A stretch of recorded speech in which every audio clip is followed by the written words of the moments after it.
Welcome back another round. Grown Man Shit, episode 9. And this time around we are talking about guidance. Masculine guidance. Masculine guidance. See, starting off with the world of what guidance is, and somewhere along the way we'll end with our thoughts on what, how man benefits from guidance specifically. Or seeks it, or gives it. Mm-hmm. Guidance and leadership, actually. Mm-hmm. They're similar-ish, but I think it's worth distinguishing them. So what's the difference between guidance and leadership? The hands-onness. Leadership is more go left, go right, go left, go right. Guidance is more suggestive. Okay. I think right's a good decision. I think this is why. Now you go make your decision. It's more... Leadership is you're the captain of the ship. Right. Guidance is you're the master. Yeah, more of a suggestion. Right. And both is degraded. Leadership is more on the far masculine. Guidance is not feminine, though both can exist. But well, I guess feminine doesn't lead, but you know what I mean. But it's more of a nudge or a suggestive directiveness. Explain that when you say feminine doesn't lead. Just feminine. Because leaving that out there is going to leave something. For some people listening. Feminine doesn't mean woman, right? Right. So Agreed. So men and women kind of out of frame, but I can't go up anymore. But men and women both have masculine and feminine energy within them. But the question is fundamentally, well, why and what do they do? So masculine energy, if I had to put it to a word, is that masculine energy is about, use Dwayne's term, leading, or how I put it in the man's creed, initiating, right? It initiates, and feminine follows in Dwayne's terms, or put it in there as feminine produces, or is the, okay, now that you've initiated the thing, now I do the creation. So, if that's the case, is it true that only men have masculine energy and women only have feminine? Obviously, that's not the case in reality. So, when I say feminine doesn't lead, it means that feminine is not the force in nature that initiates. Can a woman initiate? Yes, but when she's doing so, it's more from a masculine standpoint, the energy-wise. So, yeah, it's more of just a fundamental understanding.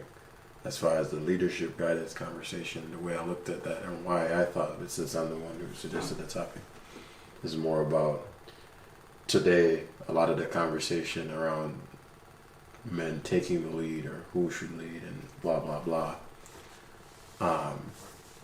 A lot of the reluctance to that comes from the opposite, meaning, so if I'm leading, then the other person would have to follow.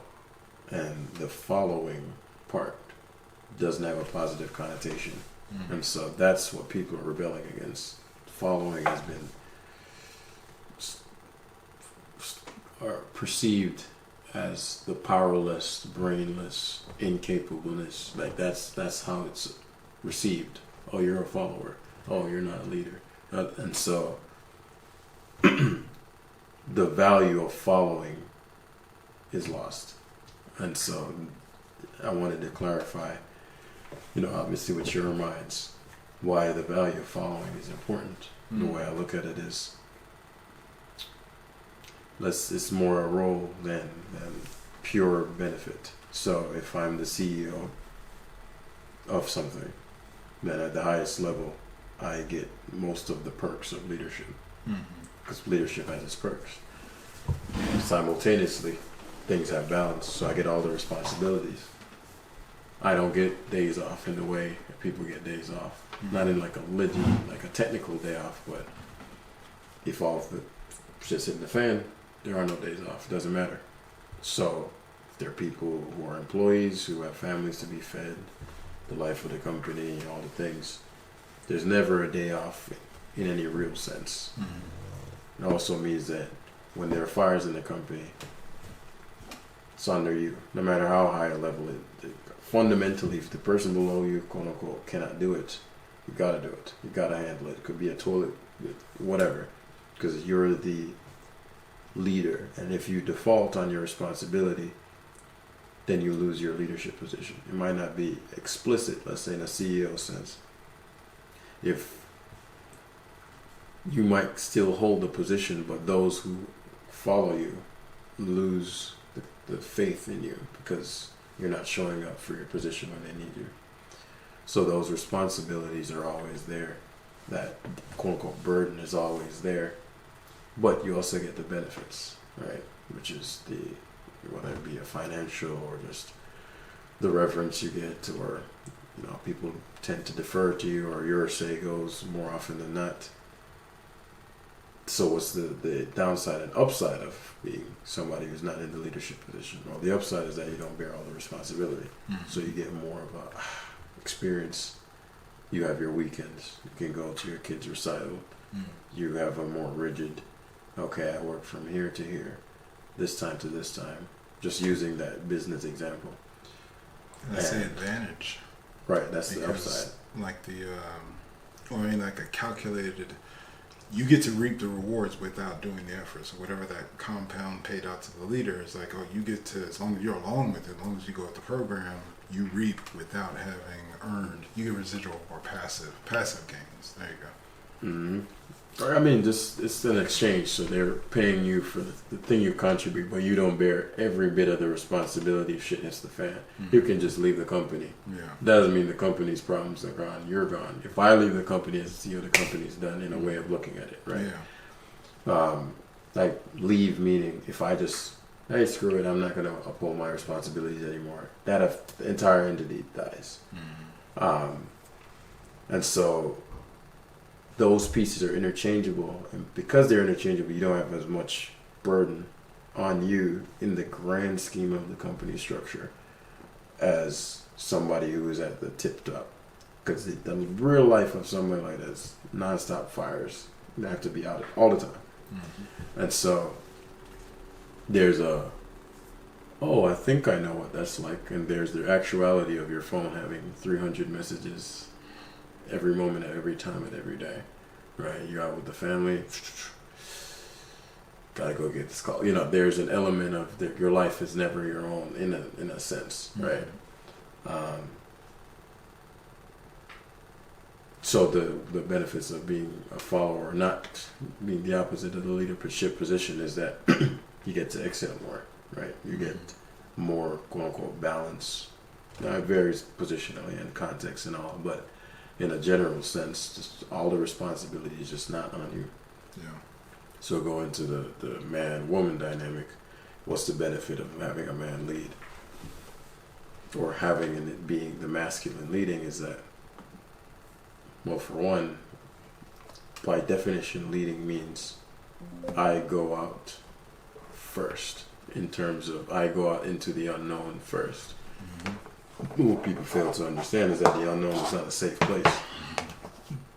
So if I'm the leader and I go out into the unknown, I may die first. Mm-hmm. So it's not pure benefit. Sure, if we go out and I navigate it all and I say, yo, I figured it out, I've gone and I've conquered the unknown, and now I'm going to now show y'all how to get through it.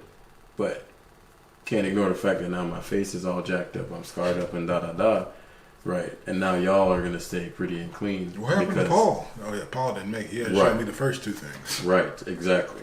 And so with leadership comes responsibility and scars, Mm-hmm. And so unless you're down for the constant responsibility and scars, then I think, and if you're more of a seek the exhale kind of mindset, then it's actually better for you to be in a non-full-on number one general position. Mm-hmm. And that's not worse, it's just whatever your value system is. Mm-hmm. So if you're cool with, I don't mind getting scarred up, I don't mind being on the brink of death, in a way of looking at it, because of being a leader, you're always at the brink of death. You're not always going into the unknown. By definition, the unknown means you don't know what's going to happen to you, and that's a dangerous thing. So leadership isn't safe. And because it's not safe, sometimes people only look at the perks of the leadership position, but they're not in it, so they're not experiencing the danger of every waking moment, always tangling with chaos. And nobody who's not tangling with chaos sees it, because it's not like you don't know how hard it is for me, and you're not going around complaining about it. You're just telling them, hey, this is what happened. Go this way, go this way, go this way. They're like, okay, oh dang, we just happen to be safe. I wonder what. Hey, this guy's a good leader. It's like, yeah, because he done took the beatings, right? So it's really understanding the pros and cons. Now, if you want to go into that leadership position as a woman, then just understand you're going to be the person facing danger at every waking moment, which is just not what most women would, if they were honest with themselves, want life to be like. So being in that masculine all the time comes with a life of that kind. But where that's noticed the disconnect is that I want the perks of leadership, but I don't want the scars. So it's helping people understand that you don't get one without the other. You don't get to magically, I'm the leader, but I don't want any of the responsibilities of the leadership. Right. So yeah, that's what brought this up, clarity, wanting to bring clarity. So a couple of things I want to point to in what you said. Mm-hmm. One, from an archetype perspective, leader sounds very much like warrior. And I don't know if they're the same or if they're just collapsed in this conversation. Do you have to be a warrior to be a leader from an archetype perspective? Depending on how you want to define war, right? What is war? Well, I don't warrior so. doesn't have to be you don't have to be in a war to be a warrior. A warrior as an archetype is somebody who is a lot of what you described. They go first into the unknown. They're in the fight, in the battle. They're moving forward. So within the masculine, so I've heard different versions of this. So you have, because a warrior is not, I'll answer it in this way. So I've seen masculine archetypes split in 4s and 6s, and so I use a 4 model now, which is one that's pretty common, which is some version of a hunter, warrior, lover or healer, and eagle. And I saw this in a book called Awakening Master Masculine. But I've seen versions of this that are similar-ish. Mm-hmm. Eagle sometimes called a magician, but basically the person who operates more in the mental realm, right? So leads in the mental realm. Still dealing with the unknown, but unknown maybe in the stars, unknown maybe with spiritual aspects. The warrior aspect of a man would be more so defending the borders from incoming invasion. Hunter is more go into wild, bring back spoils. Warrior is more protect the borders, not necessarily the same as hunting. And then there's the healer, which is that more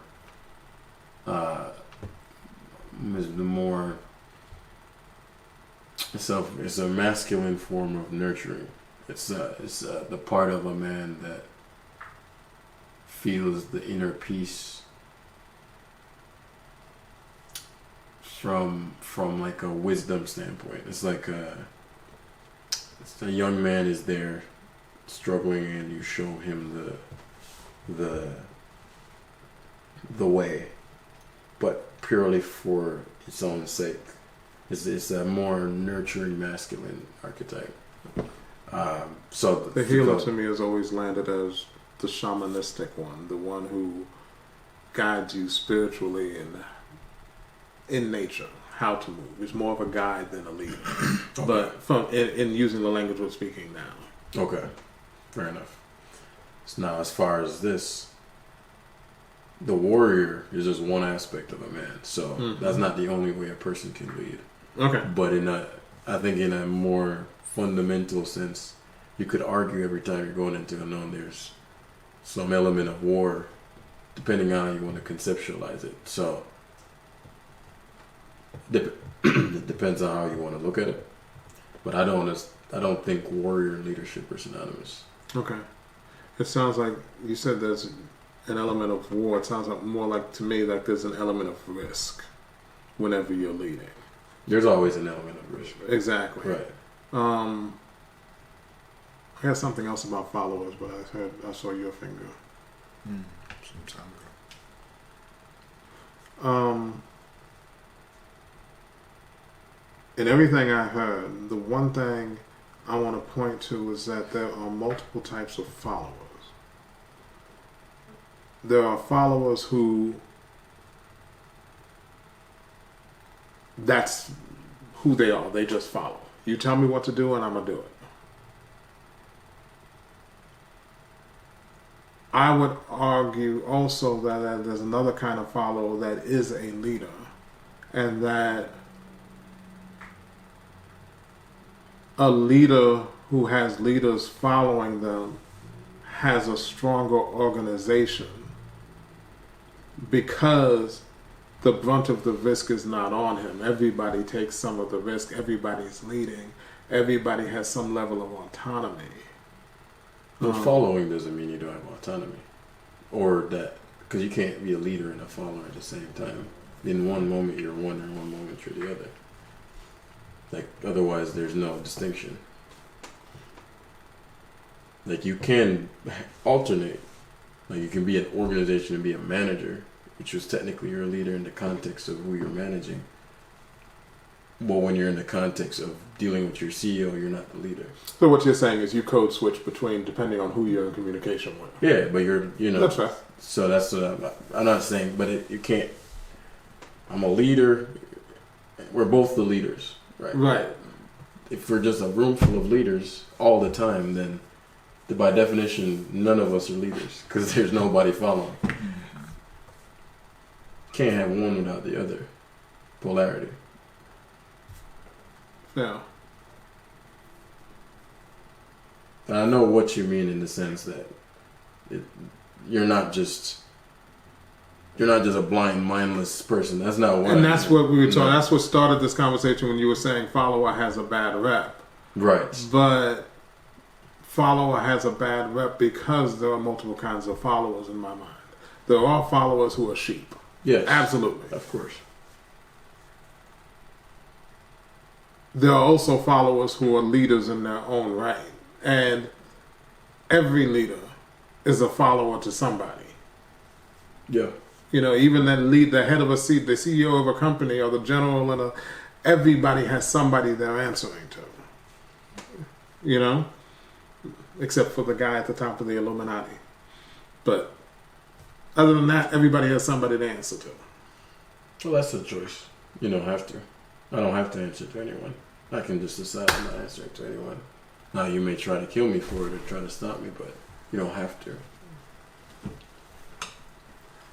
I don't know that you can function in society and not be a follower at some point. That's a different conversation, but not everybody. But that's my point. Everybody follows somebody at some point. That was my statement. From a societal standpoint. You said everybody is a follower to someone. Everybody is a follower to someone. Everyone's a follower at some point. I got to say that. I'd say everybody, since we've all been children, right? Yeah. By definition. But meaning, like, when I thought you were saying that everybody's a follower, and like, you have to follow someone, which, I mean... No, not like an absolute, like, okay. You have to follow this person or that person. But I would argue that at any point, like you said, we code switch. For sure. Between, again, we're all leaders and we have people who follow us, but at different times we're following other people. Course, yeah. That's just the way it works. It is a very good thing. Otherwise, we'd be warring tribes all over the place. And it's just, there's people ahead of us, right? Like, we need guidance. That's the infinite being taught kind of thing. Which is the whole point of this discussion. It's like to take the it's not like, oh no, I'm a leader all the time. Like, so then it's like you want to follow at times. It's good for you. That begs the question, and I think this may be where you were trying to go, where you were going, is how does masculine choose who, what to follow? From a masculine guidance perspective, if we're guiding people, right, they have to choose to follow us. There are men who are choosing to follow us. right. There are men that's masculine who we are choosing to follow. Correct. How do we choose that and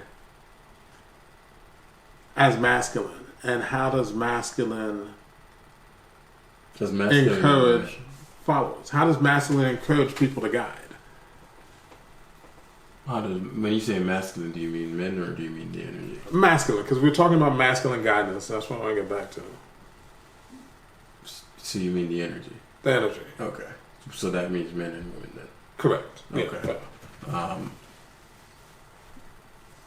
Fundamentally, I mean, if we just break down what a guide is someone who's leading you somewhere, right? Like, is suggesting for you to go somewhere. And if you're picking a guide, you wouldn't let's look at the opposite. We wouldn't pick a guide to take us to Tokyo that just got off the plane with us and has never been, right? Like, so implicit in a guide is have been somewhere before and knows how to show us how to get there. So if I'm someone who's trying to get somewhere and I'm looking for a guide, selecting a guide will come from, has this person been somewhere I want to be? So it's like, okay, all these guides. So I've been to Tokyo, I've been to Japan, I've been to France, Singapore, Which country do I want to go to?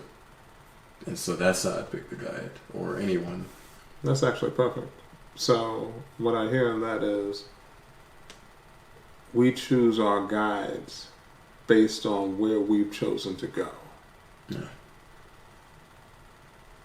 And now that destination can be vague, right? Let's say a woman choosing to follow a man. He's like, babe, where we're going is a better place, or something more vague like that, or we'll have a way better life than we've ever had before. And so she's watching his guidance, but women look at it from the behaviors day to day, right? So if his guidance, you're gonna da-da-da, and it's like, okay, yeah, the behaviors I see day to day are behaviors that keep us where we are or make us worse.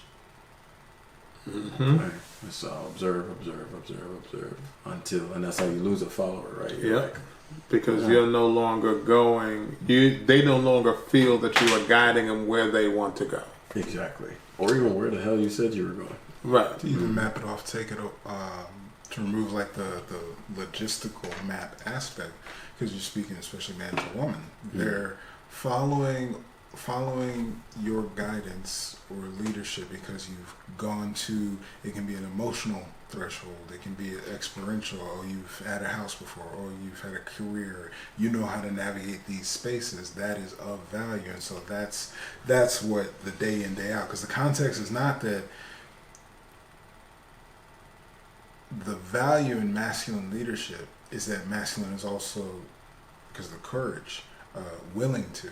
So there are going to be times where masculine has not gone there, but then has gone to the explorer space, knows how to survive out in nature. May not in the new terrain, but I know it's African, or like you're talking about different destinations, or I know what this continent has to look at. I may not know the exact path. We may still need to blaze some trail, and there's a context to the guy. This person has done this before. Either way, even if they haven't been to the location, there's still a level of it. And that's the day in, day out. They're watching, okay, well, how do you show up in these situations?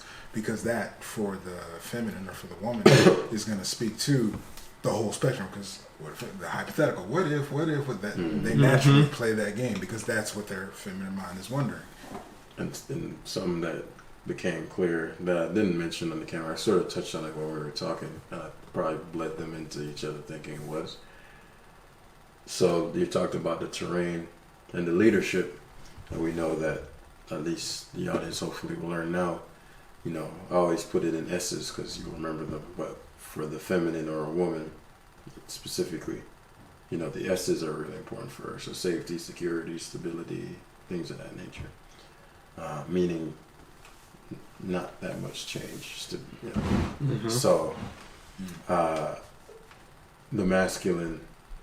So the point of men, biologically, is to protect life in whatever way that looks like. Because they can't produce life. And biologically, women create life, right? And so if a woman is pregnant, creating life, nurturing, can't do both pretty well. Ideally, you don't want her to do both protecting and creating at the same time. So even in how we think about atoms, in that it circles the neutron, protons, all that stuff. Yeah, I'm slipping my mind which one it is. The electron around the proton, I believe, right? It's this border, like, you don't just get in and the feminine is just still with it, right? But in that, it's like, okay, well, what's the point of that? Like, what's the experience if I'm with a, like, why? Because everything is for a feeling. So what feeling do I get? Why not just blaze the terrain myself? So if danger is inherent in leading, danger, fear, no, not fear might not be the word, but apprehension, like kind of on guard or edge at all times, in a way, exists in that experience if you're always in danger. Because if you're in danger, you're like, oh, there's a danger, okay, it's fine. You get slaughtered, right? Because you're not on edge, you're not paying attention.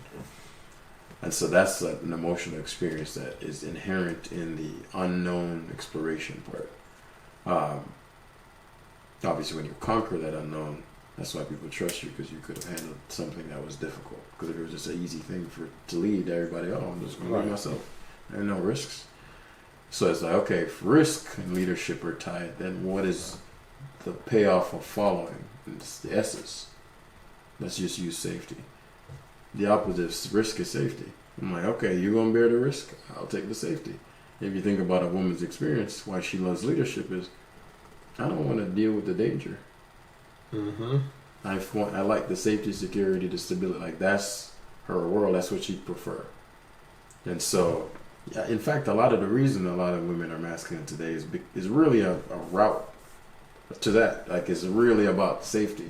But I'll just create the safety myself. Right. That's really what they're looking. They couldn't count on their masculine that was in their space, whatever, father, brother, mother, whatever. That leadership. That leadership they couldn't count on. We almost died. Right. So I'm going to lead my damn self. Now we're in a context where that's possible because it's not physical. It's not going out in the wild. It's mental for the most part. So a woman has just as capable of a mind. So it's like, okay, well, I can play these mental games of learning the nurse stuff, or the acquiring of the money, or the driving to the Walmart, and I can call the police. Like, I can do the non-labor intensive things to guarantee my own safety, or at least feel that way.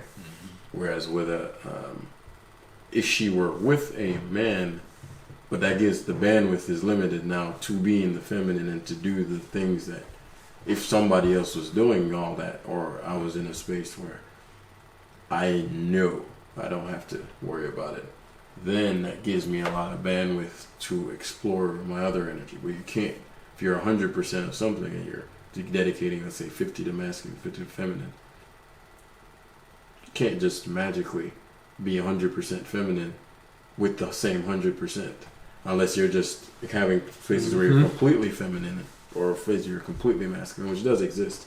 But even in the places where they're completely feminine, to do that, has to be an assumed protectiveness. Right.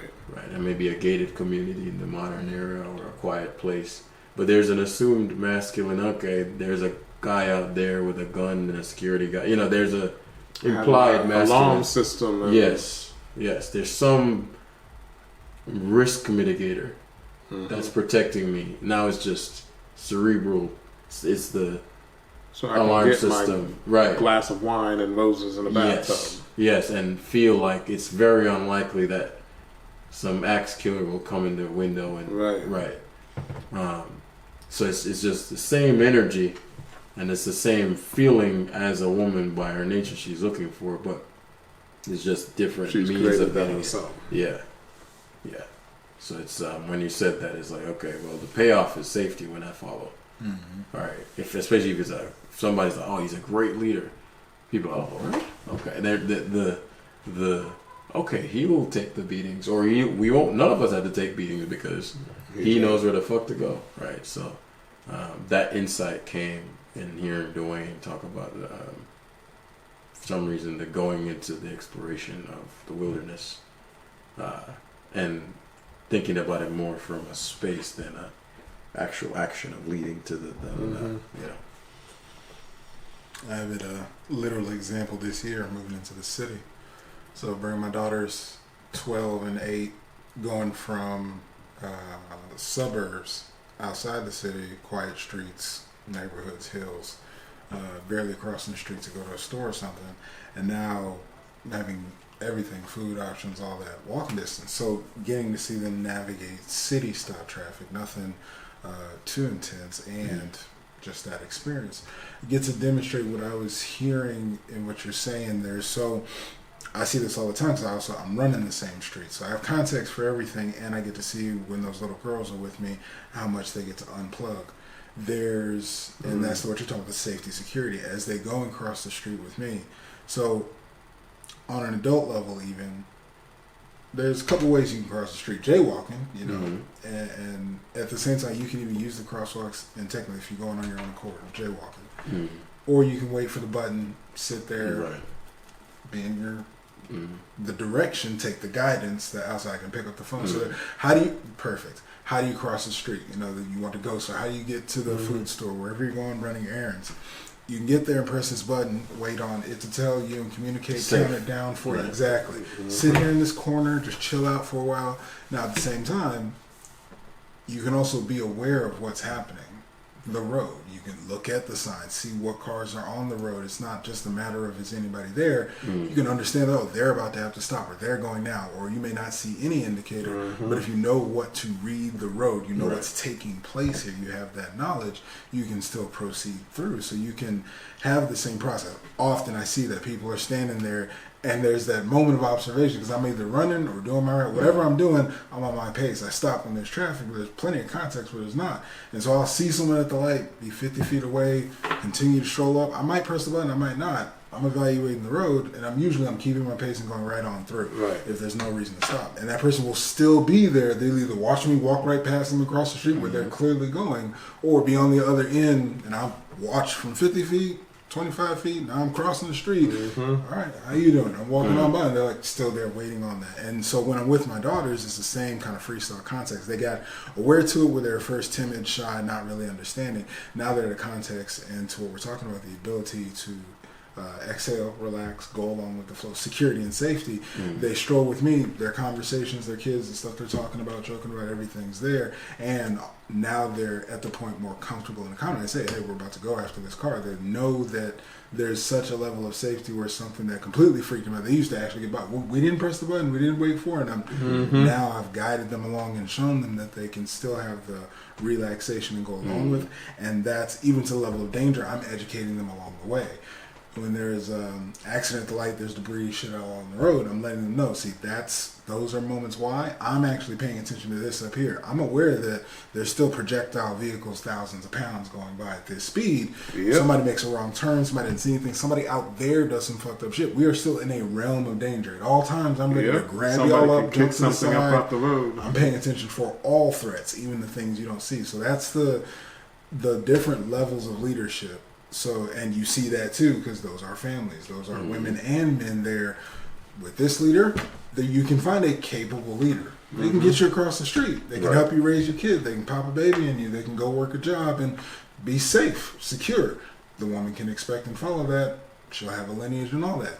Then there's the man who knows what he's doing. Then there's the man for that vehicle rolling, that truck that's not going to stop, that saves you and the baby, or is looking out for, because they're always aware of the shit, and you can relax, enjoy the security. You don't have to think. You don't have to know how a cross stop works. You don't have to know how bad the traffic is here, because you trust that leadership, because you've seen what he's capable of, and you follow him. It's like just layers of depth, and to elaborate on your question, what are the benefits of following?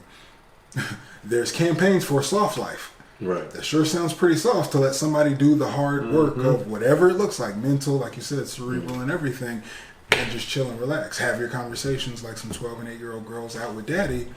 That was not such a bad life. It wasn't just slavery, living a normal life. because there were chores or taking care of a house, or the balance of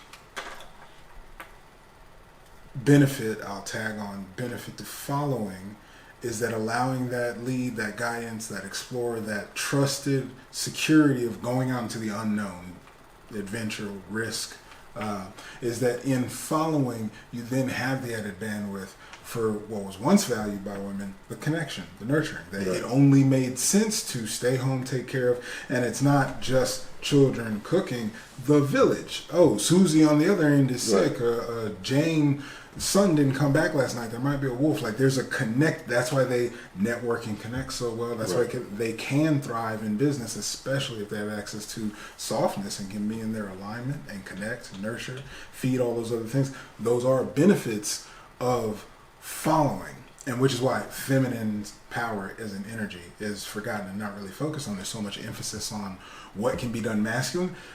Masculine doesn't get to enjoy all those things, and for the most part, because masculine doesn't have the bandwidth to give a fuck. Exactly. Like, you have to intentionally be tapped into your divine feminine to have a conversation for, I want to bond with my kids, I want to stop, slow down, get in tune with my kids, and not like that is laborious. It is a different gear from let me go protect, let me go expand, let me go provide, let me do my task, let me do this. And when it comes to that softness on the weekend or holiday or whenever the context, or like I said, for that aware masculine, mature masculine knows to value those things, it makes sense to go behind the quality. I don't want to follow, this is, you're leaving me here with all this what to be done while you're out living this whatever greatness, whatever the views are that make you want to take that on. You forget that, okay, now you're trying to 50-50 split everything that you're leading, working, doing just as much, and now you want to know how to turn the fucking gear off. And that's why soft life is a phenomenon. It's like, it's something you put down and forget. That was the whole goal. Feminine is a soft fucking thing. The whole, I mean, I think oasis mentally when I think soft life, and that's exactly what the fuck a man wants. A soft woman enjoying making herself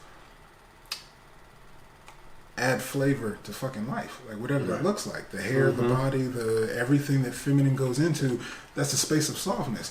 Men aren't doing that because men are busy working, building, expanding in those kind of ways. And if you pick up that masculine drive, pick up leadership and even guidance, what we're talking to, which is what you end, if you're guiding your man, she already knows their relationship's over. She wants to, that's why they'll move on, because they're looking for the hints of. It's a soft man. Exactly. And they want, where's my soft life? I'm doing all the hard shit. Right. And it's no longer equality. I mean, I always boil things down fundamentally to, because nature, universe, whatever, as above, so below, has ways to teach you the ways of nature and things you see every day, right? And so, to say we flip it, right? What's it'd be a big graphic, but this is grown man shit. You know, what's a hard pussy and a soft dick? You know what I mean? Ain't nothing happening. No life being produced there. No life being produced there. Right? Women get soft, warm. You know, that's the experience, dudes. When life is about to be, that has to happen. This is like life is about to be created. The universe, in the most fundamental sense, in order for life to thrive and be created, men gotta get hard, women gotta get soft. It is not more. It doesn't get more basic than that. Life can't happen simplistically. Meaning even deeper. If every man couldn't get hard again, we're finished. Yep. Jesus facts. If every man, we think about it like if every man got feminine to the point where there's no hardness in him anymore, no one could get a boner anymore, the earth is over, human wise, right? And so it's like, well, that should tell you something, right? And it's not like, oh well, you can be Luke hard because it's balanced, right? It needs to be rock, like, you know what I'm saying? It's not and she can't be lukewarm and Luke wet, like it's like sort of kind of wet. Yeah, you need to be ready, like softened all the way up. And so it's interesting that what creates life is the union of masculine and feminine, and then we wonder why it feels like they're lifeless relationships. That's so critically, because it's sexless marriages is like the key phrase. Unhappy, not working, and that's the highest exchange of love. That's the highest exchange of life. Like, it personifies so much. That's exactly the source of it. But if you have two masculines or two feminines, you aren't you're in a sexless marriage. Yeah. Yeah. Life can't be produced. Mm-hmm. Right. And we're not talking about, oh, you can't be gay or whatever. We're talking about the. Yeah, this has nothing to do with gender. Gender, Right. sexual preference, none of that has anything to do with this. Lifeless relationships. Because a dick with a vagina is a relationship. They're relating to each other. Right? Mm-hmm. A relationship, man, woman, they're relating to. I need you to be this, and because I'm this. If I'm feminine, I can't. Mm-hmm. We can't relate as feminine. Nature has prohibited. We just the stuff doesn't work the same. You know what I'm saying? And so you take that up with nature, or you get with the program. Now, I'm gonna say You know this what I mean? because somebody's gonna put this in the comments. What? We can do artificial insemination and still keep humanity alive. So why bother? Why does it matter anymore? Because then you're making a question of why is nature important? Like if the question becomes why is nature important, then a segment here isn't what this person needs. They need therapy.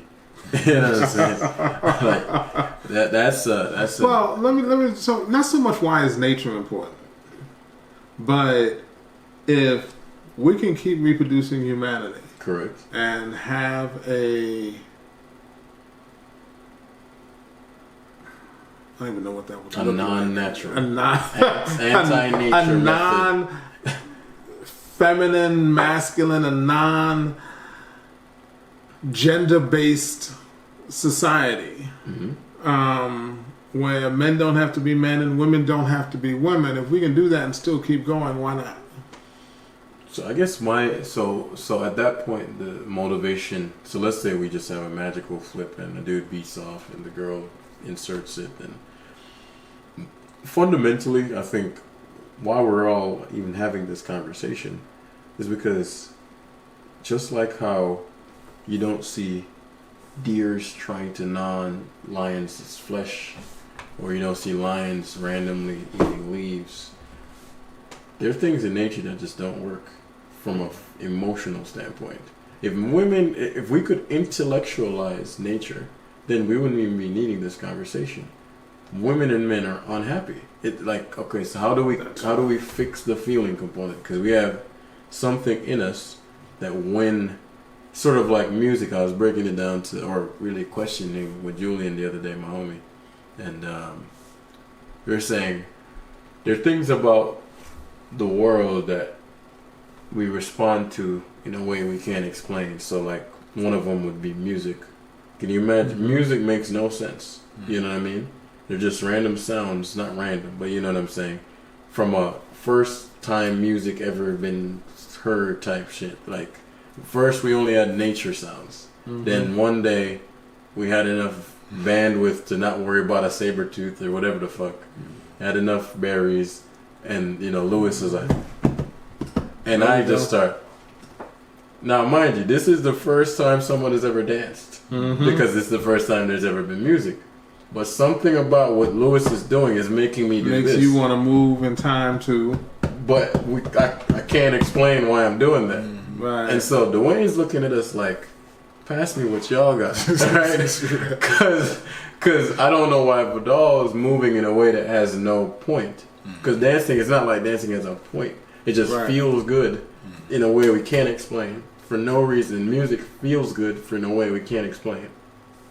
So in the same way, something about a well done relationship, when a woman is in her softness, you come home and she's just nurturing the fuck out of you, massage, something about that just feels amazing, even though we can't explain it.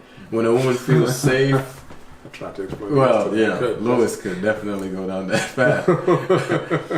But fundamentally, there's a point where it just feels good. That's going to be the answer. It just feels good. It just feels good. And women, just when a man takes charge, or he's like, I got this, baby, let me handle it, she's just like, right? And she can't explain. Well, women way more, right? The feminine, like, I just feel, they're the queens of just feels good. It just feels good. But men and women have a barometer for when something is right in a way we can't explain. And when a man, because if a woman could just intellectualize the feeling away, it's like, oh no, I want to lead, and she finds a man to say, okay, I'm okay with following. She can't comprehend why she's not happy. Because it's unnatural. And the nature embedded in it, the point of it is there's something underneath this all that is only communicated through feelings. That's like, this feels right and I can't explain why. It's sort of like when why can't we just pick any old work and feel good? Like, oh, we just arbitrarily, I'm going to decide to be a musician and I'm going to decide that I'm going to enjoy it. We can't. We find things that's like, for some reason this speaks to my soul when I'm doing this work. But that doesn't do it, and that doesn't do it, and that doesn't do it, but that does it for somebody else. So there's just an aspect in reality that people just don't give a fuck about. That's the feeling you get when you're doing something very specific. Yeah. And we just cannot rationalize that away. No amount of programming, no amount of people are miserable. And that's enough. It's an indication of like something ain't right. So no matter what, there will always be the pull toward living into your masculine or feminine from a biological match perspective. I don't know if it's in biology where it comes from. I don't know where the feeling comes from. It could be spiritual, it could be bio, it could be all three. No, not so much that feeling, but from the pull, going back to the original statement. Okay. Of why not just inseminate everybody. Because people are miserable. Right. And you can't and rationalize they're that miserable from what you're saying is because there's a constant pull toward natural, yes, energetic match. Yes.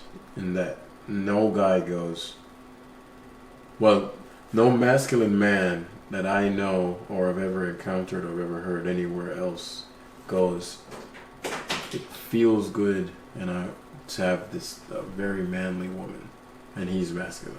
Right.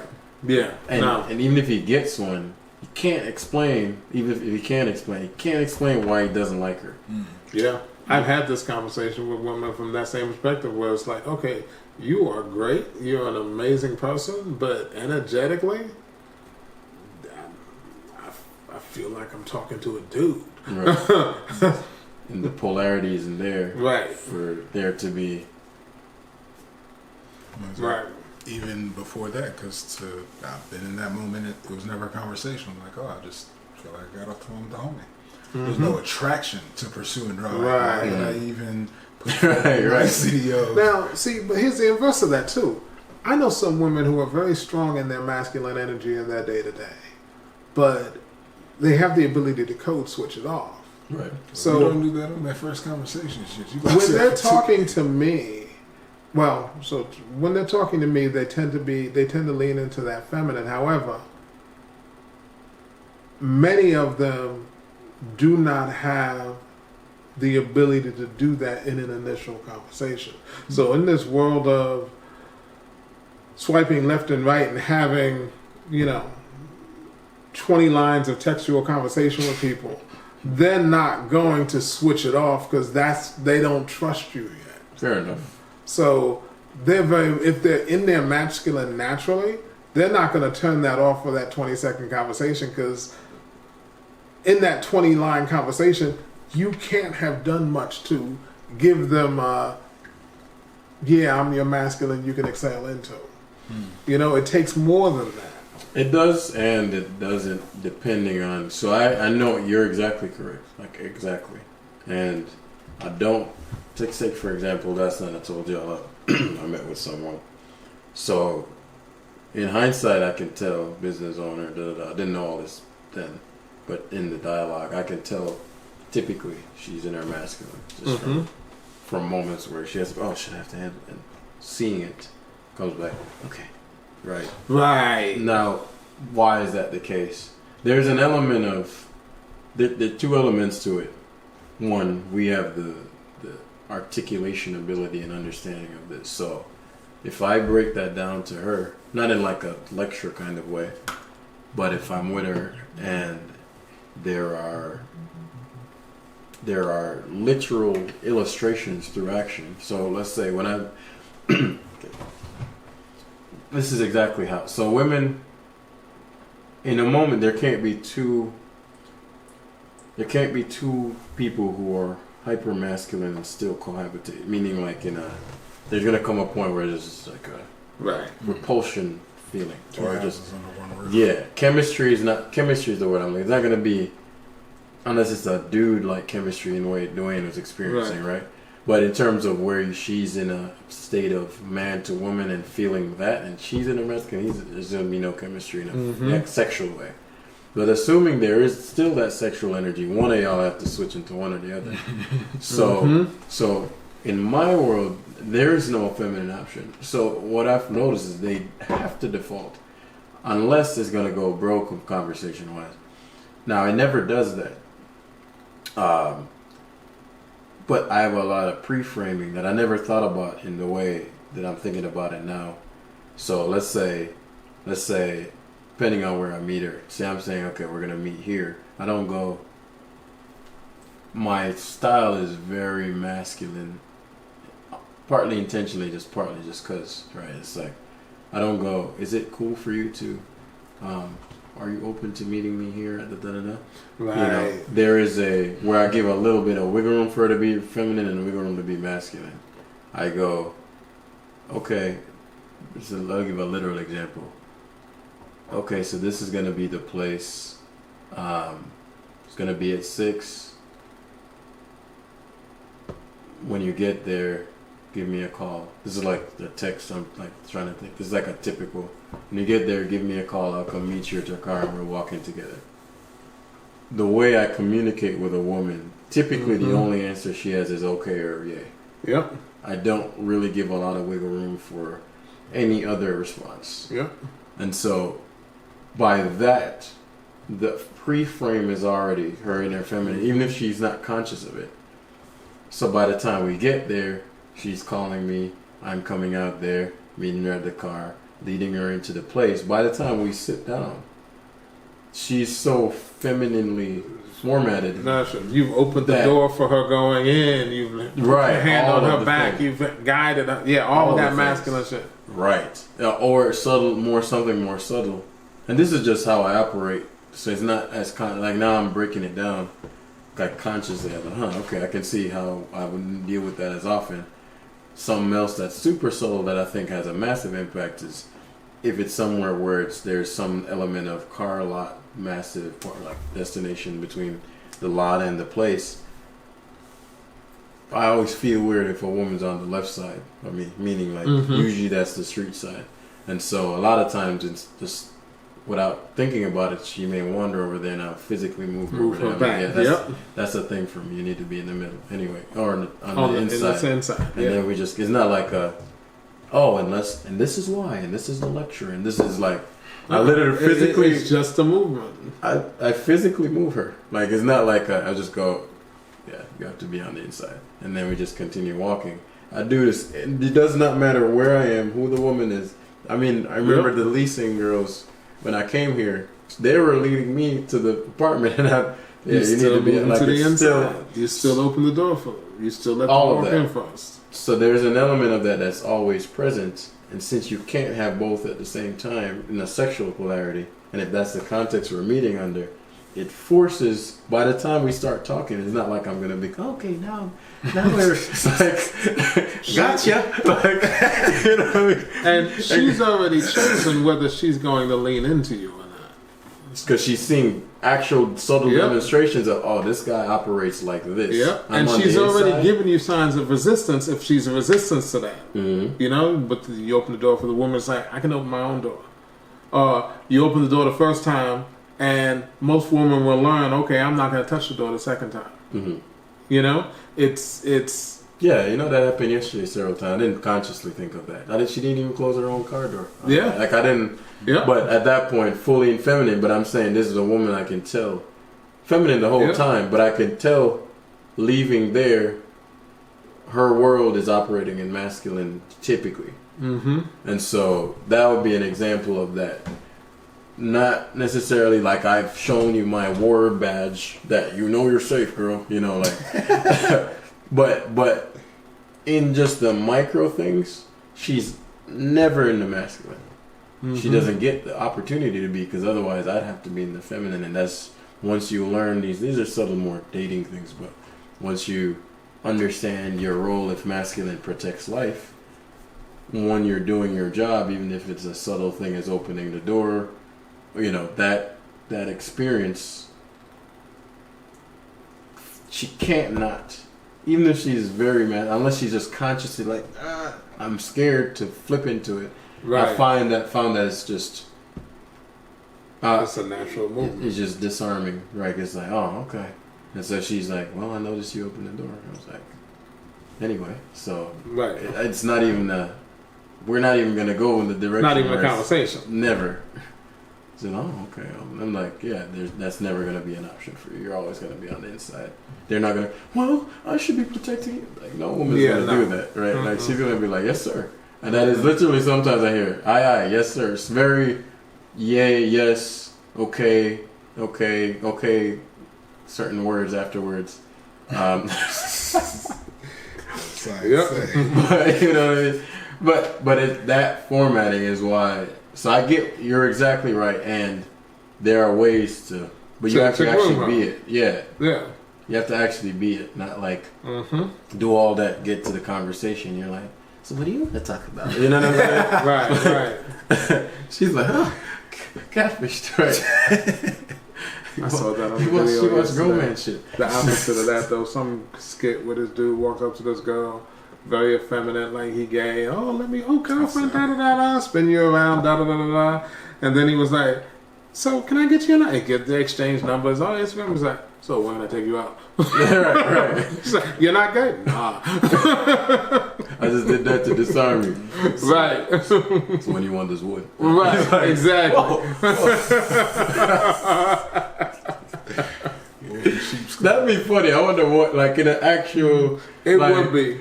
Like, what would her response... Would it be like, oh no, the pre-frame was feminine, so I can't switch you to... That'd be a funny thing to observe. Honestly, I think it would be more that. Okay. I honestly don't think most women would be able to code switch the man. They'd be like, okay, you were too convincing. Yeah. I would never believe you. Got to be you on. Could never get no pussy. She could never. She would never believe that it was a bit for you. Keep seeing a hanger. Right. That was my first context of it. How did y'all met? It's the funniest thing. I thought he was gay. Right. Yeah, no woman ever. Right. What are y'all's thoughts on that? On that pre-frame? That's more dating related. I actually agree with that. The only thing I would add is from a protection perspective or taking care of perspective, I generally ask them before I choose a place, is there anything you eat or don't eat? Fair enough. You know, that kind of a conversation. That's real. Yeah. But other than that, you're right. I'm going to choose the place on the first meeting.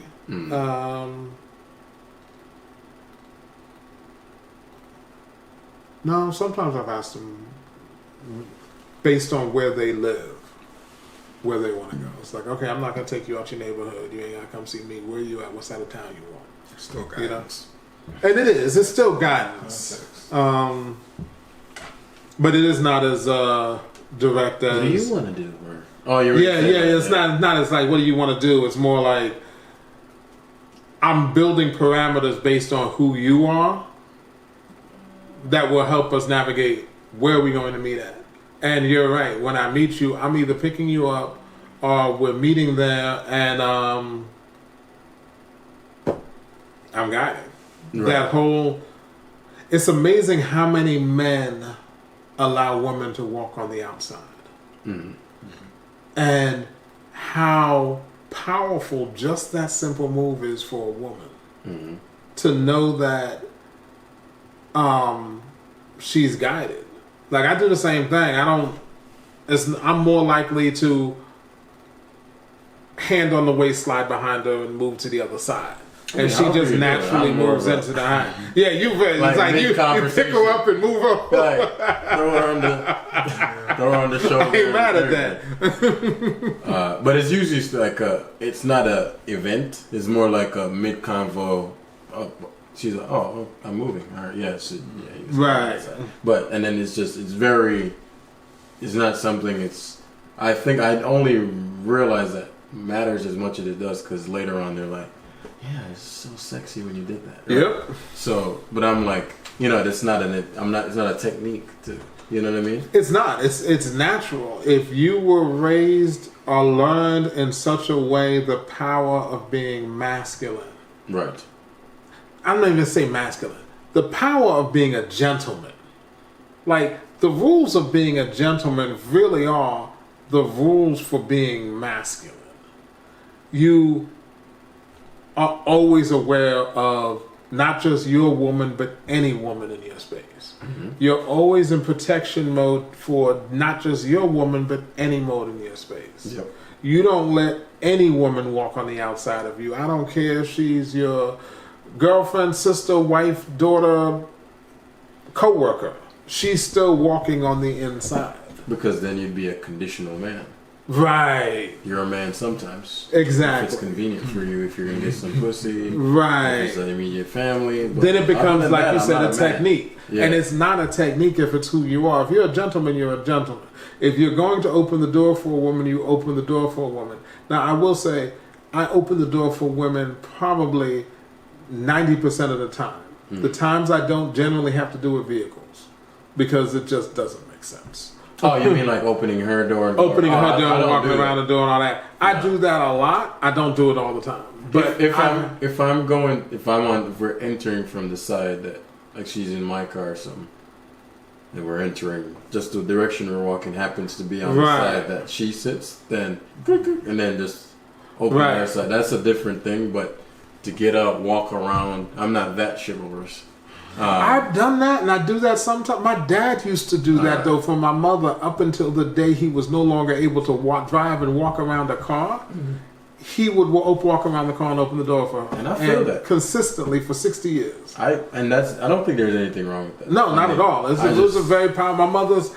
It honored my mother, and she felt honored by it. I hear with women, the guidance is ownership of the experience. What I heard, what you're talking about, that pre-framing, that can be for anything in any level, and not just the decisions, but how we go between is what we're talking about, the who's on the inside, outside the street. That's something so small and subtle, doesn't matter where you are, that's something always in place. And what you said earlier was the being. It's not the, what you say, I'm your man badge. It's he shows up, and how many places, spaces, instances you can put her at rest, give her that security, safety. Because even when you said, if she's riding with you, well, shit, even if it's in her car, if that's the space that you have it set up, that's the arrangement. That's what it's going to look like. I'll drive your car, or I'm always driving. Opening the door, not opening the door, telling her that that's it.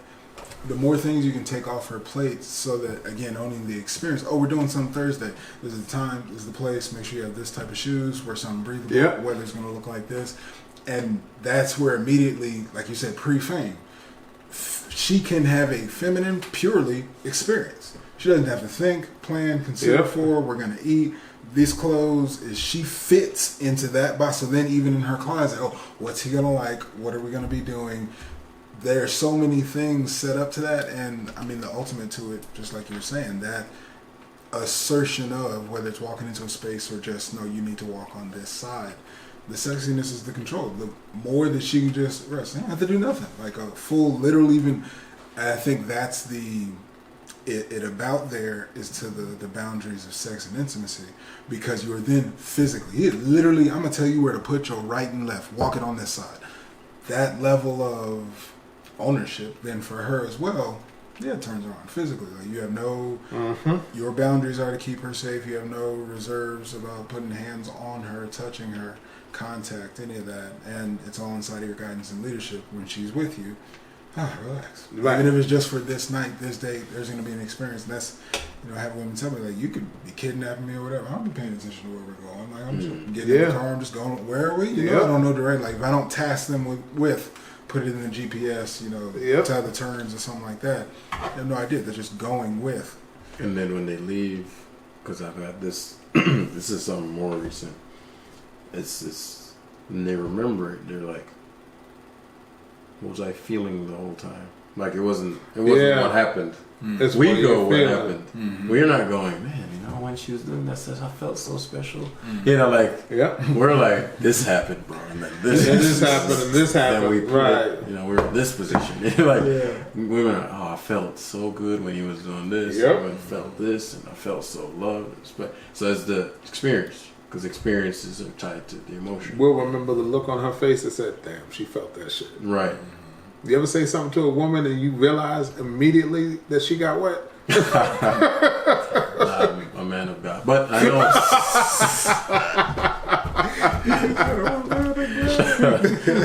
I appreciate how hard y'all laughed at that. My bad. A chuckle I take, but y'all are crying right now. It's making me look bad. Hey, it's on record. That's all it matters. It's on record. Just letting y'all know, you know. It was said. It was said. But nah, you're well. Everything y'all are saying, yeah, and yes, there've been times where it's like you can tell. Usually, there's a wideness and complete focusness when that's the state of mind. You know, it's like. But even for that to exist, the assumption has to be there that there's no reason for me to be paying attention elsewhere. Right. Whereas with us, we're more, you know, at some level, especially if it's somewhere we're not familiar with. We are always constant, and it honestly, it's gotten me in trouble. I tend to look at everything and see everything. You know, I will have to be very attentive when something catches my eye, and it happens to be a woman. Like there's a movement. Oh, that was a woman. I need to do something over here to make her feel safe again so that she doesn't think I'm looking at this woman. No, I wasn't looking at this woman. I was looking at this movement. She would never believe that. It's the truth, you know? But that's the reality. We as men, like you said, are aware of what's going on around us, and we're aware of everything, you know? I was thinking, since, you know, it's like, I was getting the feminine psyche throughout the experience, and where you're talking about it's not the what happened, because we can do that in a way, make a bubble, everything else disappears. And I'm thinking about, it's like, oh, you're talking about the doe-eyed, and in my experience, I reflect back on moments where it's not even necessarily what I'm saying. They're just in download mode when there's such a following in the dynamic relationship. I can be talking about something I love, I can just be sharing a thought or a joke or whatever, and there's be honest, I don't know what you said, just bedazzled by you, whatever. The context is that the feminine is having that experience of downloading, and I thought about two scenarios out in life socially would be where, you know, if you're looking locked eyes, close focus and attention, that is going to be the most intense thing. Now with guys, it would be a completely different context. Like maybe there's just something important, but it's not going to just close off everything. For a woman, she's then, I would say, reticular activation. That is the most important thing in the world that point, because I'm getting full focus and attention. This is coming from the lead that I'm following. It doesn't matter if you're expressing emotion, telling how much you love her. It doesn't matter if, and to what I thought was also little girl, if it's a danger context, what do you do with children? There can be a tornado going on. You're going to lock eyes, hold their hand, and everything's going to be all right. And that's how they're downloading and receiving to the same regard. A grown woman, you can disappear the world, because if you give that close focus, locked attention, direction, instruction, they're just downloading. Like they're feeling, they have to process and feel, oh, the leader is giving something. Did I do something wrong? Is something coming up? Do I need to be ready? Like that's the experience of, because otherwise, what if? What's he about to say? What's about to happen? Like, because you know that whole world. That's why they get so shocked if they get down on a knee or something like that. It's, you could be giving the range. He's about to break up with me. He's about to propose to me. We're about to go have sex later, or you know he's really not enjoying this date or whatever. I've got toilet paper on my ass.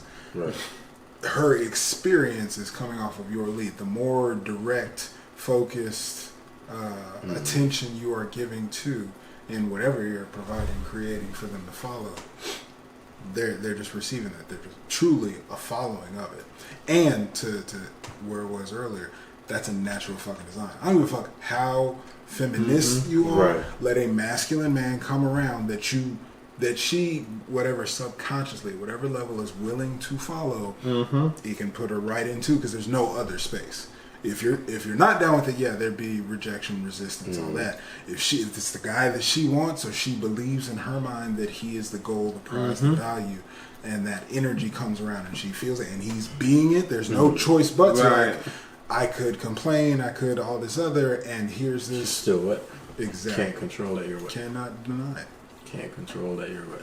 You can. I don't want to be, but your body is responding to nature. And that is all the masculine guidance. And I guess that's what we're getting to, is the masculine energy guides feminine energy, period. Yep. And what separates the difference, what shows the maturity, where the tests are failed, is that doe-eyed download, as soon as something, there's a degrees to it, right? Because it's not all just necessarily resistance. As soon as something that they can't ground themselves into that, where does that leave me? Well, what does that mean about me? Well, what is this and that? They ask questions. That's the test. Well, what if? Well, how does? And if you shake, fumble, if it's just self-interest, selfish, the leadership is not really there about them when those things come up. That's where it'll fall and crumble. Don't worry about that. Stay here with A and B. C and D is taken care of. If you're not sweating it, if you have an agenda plan, you can just be with the questions and answer. Literally, they're asking how to walk in and follow you. They come back with yes, daddy. But if you fall off at that first question of, or any kind of, you say, hey, we're gonna go over here. Why? What's over there? I don't know. It's just running so far in the other direction. You're always asking all these questions. Damn, man. And it's funny. Kind of going back to the company example, because I had an example here. Well, one woman, one male. I told you my homeboy visited, and he pointed this out, and I thought it was interesting. And he pointed out, because one of my homegirls came by while he was visiting and saw that. So homegirl was getting something in the kitchen. I'm in the kitchen. She's dealing with some sugar. Way more sugar spills out than ideally. My reaction at the time was, "Oh my fucking!" No, I'm kidding. I guess I barely reacted. You know, I wasn't. The fact that I don't even remember it right. answers that. It's like, oh, okay, well, I remember it as a memory, but I don't remember it emotionally because it wasn't significant to me. You had no emotional response to it. It was just and something. Right on the stove, my homeboy was putting something on, but he had the shit on like ultra high instead of like the highest. I never even touched that dial, so the pot was on fire. It wasn't like it was just kind of like so. And this is another moment of, and this is why he brought it up. That he was sitting down, and I happened to be walking through the kitchen, and I was like, "Oh, this smell like," and then I walked by the pot. And I picked it up, and it was like partly on fire. And he was like, "That's crazy."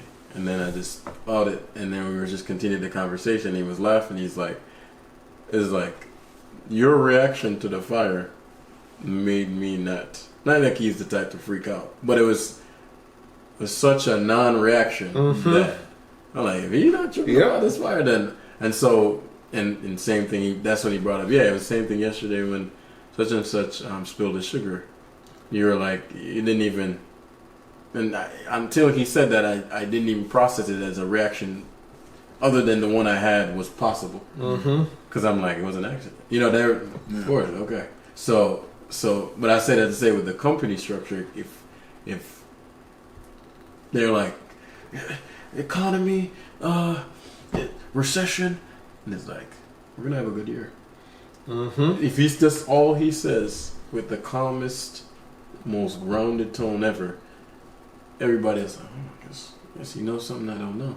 Yeah. And just immediately, so that leadership, when the people look to whoever is in that leadership's position to dictate their almost emotional state. And so when you were saying don't worry about it, that's what I thought about in that story of the Stu's example. I don't verbally say that, but emotionally, the state you're in says it. Because I can say, don't worry about it. You know, Right. It's like, okay. Yeah, because the words are. Or showing the insecure. You don't trust that I got it. You can't. You were about to say something, Louis?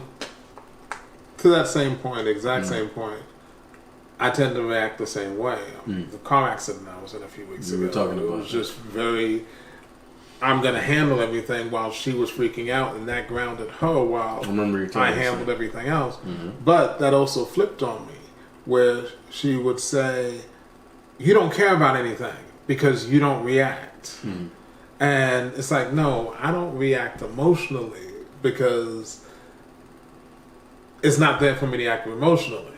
Now, if I do react emotionally, there's the inverse of that as well, where it's like you're just being sensitive. So I don't know why I said that, except for the fact that from the space of there's a balance in being in your masculine energy. And to the point I was going to make earlier, what I was going to say is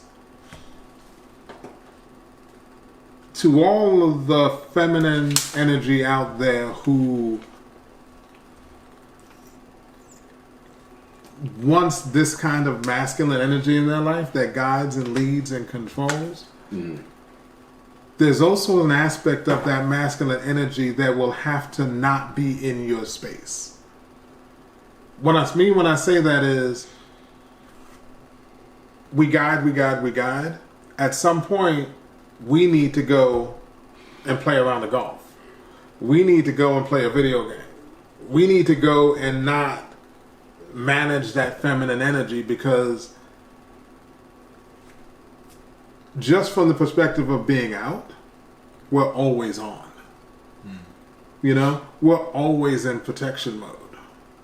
When you're out with your kids, you never turn that shit off. When you're out with your girl, you don't turn it off. You're just there. You know? Going back home, New York, New Jersey, Newark.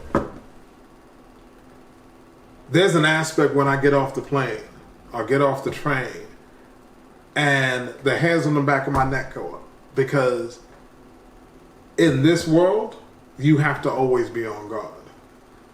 You know, you're walking through the streets of New York and New Jersey, there's a different way you move than you do in most parts of Atlanta. You know, it's just different. You're like, there's always something that could happen in New York. Like, just anything. Cars, people, just whatever.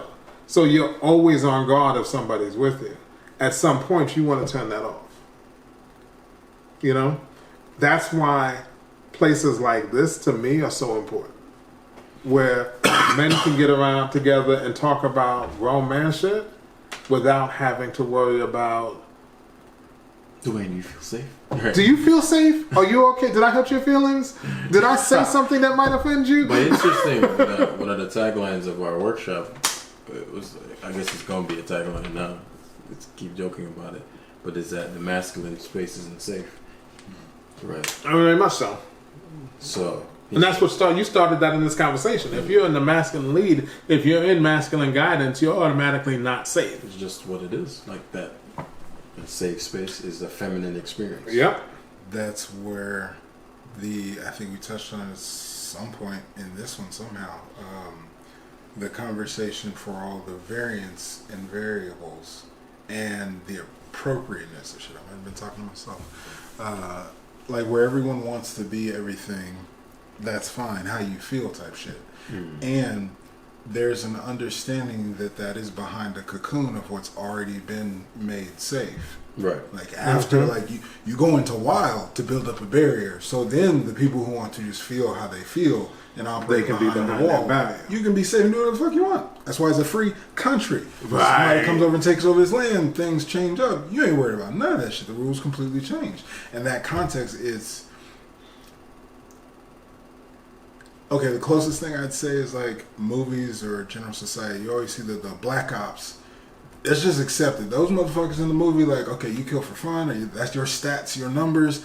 Something's a bit different.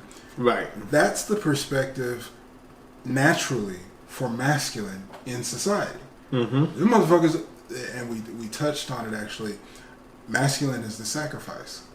The banged up, bruised. Like if you are the peer group, the social, the society, emotionally, mentally, whatever is required to go out and take on the sacrifice to lead, that is a different circle of discussion. This, like you said, appreciating this space is because there's a discussion here of all the shit that we go through, and because of one, how raw it is, and because of what is required to process and do it, you have to process and separate. Feels ain't got shit to do with this. Otherwise, as we always talk about, the police, the firemen ain't coming today. They don't feel like it. Yep.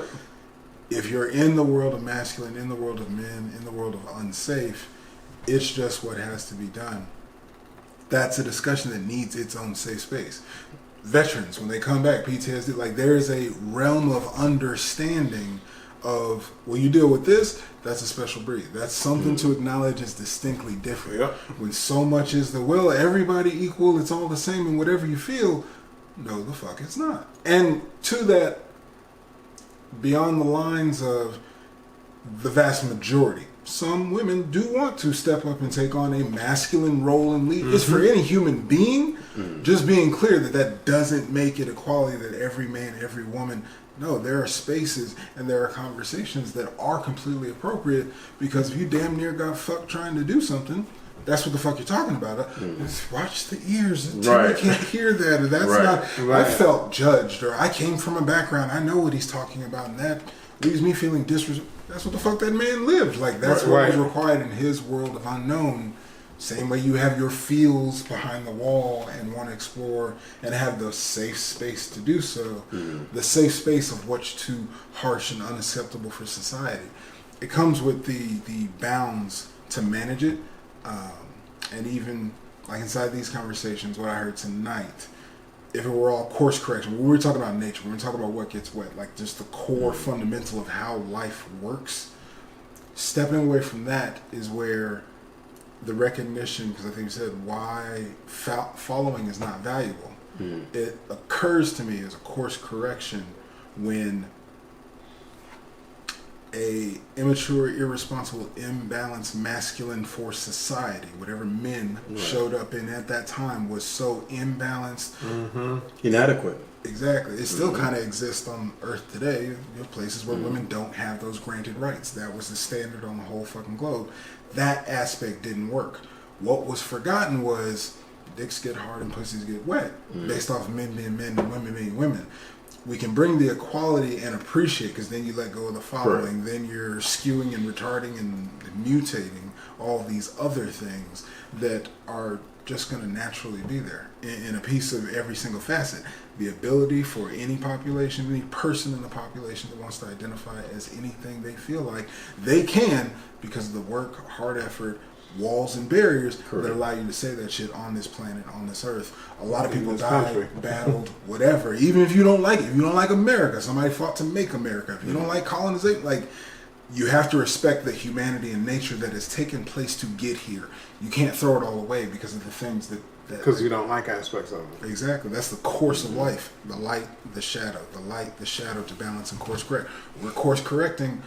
And another thing we touched on was talking about future abilities to inseminate. Have a child, like if you could have a child without men and women kind of thing. We are in generations of men. I believe when I was born, at least 30 years ago, it was the poor unfortunate route that you had to use some type of infertility treatment or even see a therapist. That was the freakish thing.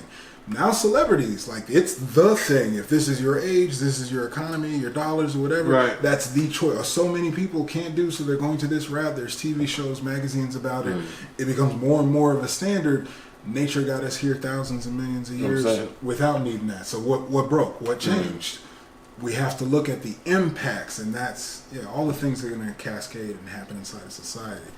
But getting to the natural nature, leading, following, masculine, feminine, so many layers to the dance, men, women, that we dance inside this grown man conversation. Powerful shit all around the block. Yeah. I do want to say one thing to what you said from a leadership perspective. From the masculine guidance perspective, there are multiple ways masculine guides. To what you pointed out made me realize that, or made me think about that, there's so much masculine in our society that feels that domination and fear is how you guide. So you have aspects of how you lead or how you guide. Synonymous. I'm looking at those two things synonymous in this context. But yeah, both. Even guiding tends to always have a subtle movement to it in just the way the word is used. But you have leaders today who think they are guiding the country. And their form of guidance is fear-based and domination-based. I'm going to make you do what I want you to do. I'm going to force everybody to do what I want them to do. From a masculine perspective, that's what has gotten us to this gender-neutral world, trying to dominate everybody and everything. We've dominated women for centuries. We dominated minorities and ethnic groups for centuries. Everybody fought back at some point, and we have what we have today. But there's also an aspect of all of that that's guiding from fear.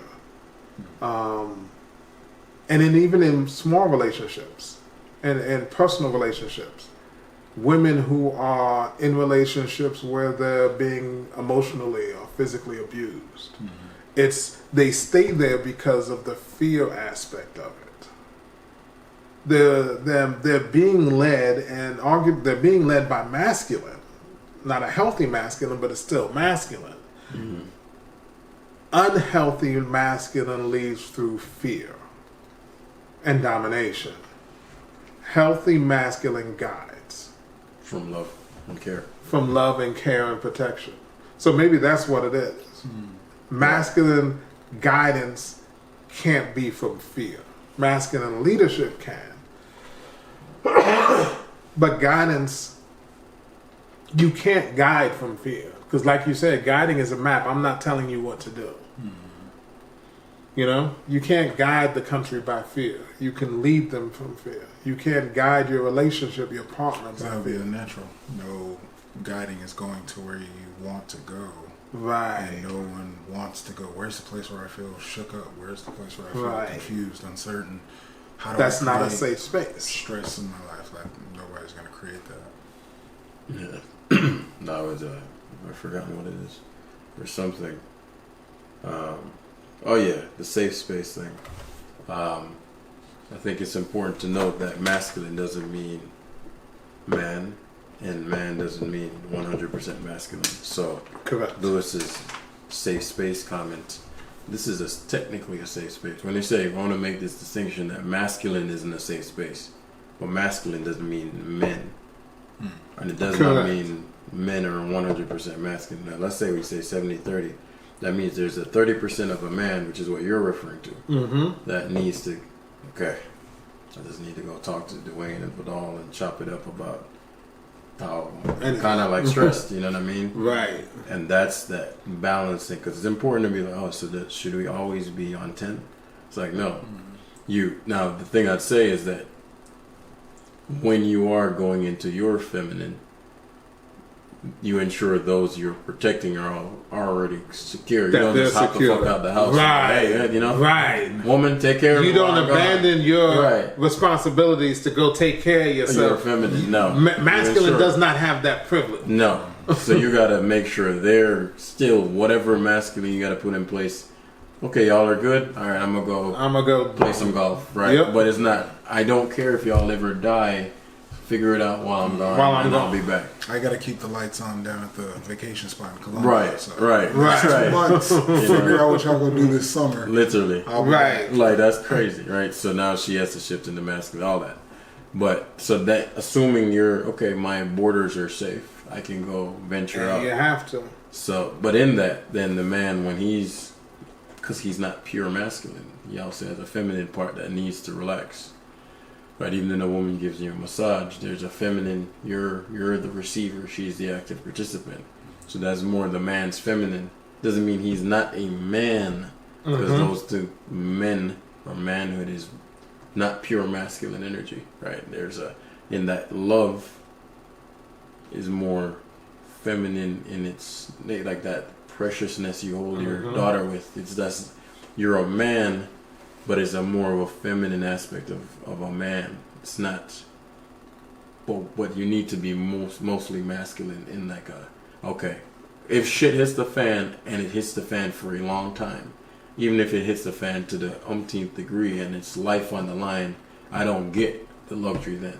Yep. But assuming that, things are copacetic, you can, all right, babe, I'm gonna go. You good? Everything good? You need anything? Everything stable? Cool. Yep. All and right. from the man's perspective, that point is what you just said. The woman has to feel, if you're leaving your woman in the house to go play golf, she has to feel that she's safe and secure. So did you do what you need to do to make sure she's safe and secure? And it may be as simple as, I took the garbage out because she's been asking me to take the garbage out. Whatever that looks like for her. Whatever that looks like for her, yep. Okay, cool, boom, boom, boom. And so that's what I'd like to add, the distinction between manhood, masculinity, and man, and being feminine. And so the safe space is necessary, but if we're in a safe space, we're more in a feminine dynamic, even though we're still men. And if somebody kicked the door in, we'd immediately shift from feminine. And now that's the masculine space, which isn't safe. But right now, if we're safe, we're in the feminine, like the safe space of Lewis isn't gonna, hey man, you're being a dickhead, oh you're a pussy, like that's right. So it's like, oh, I'm safe to share this experience and how I'm feeling, right, and safe in the sense that I'm not gonna be attacked for it, which is a man thing, but not a masculine. That's more of a feminine. We're connecting, understanding each other, empathizing. That's a feminine space. But then, if you want to have a safe space 99% of the time as a masculine man, that's not happening. Right? So it's like retreat, as you put it, and then come back and re-energize. Got some new wisdom from the guiding fucking shaman, and then you come back and you're like, back to business, baby. What did I miss? Right? But yeah, that's what I'd like to close it out with. Stuff. Any other thoughts, fellas? No, that was good. Episode 9 in the books, guys.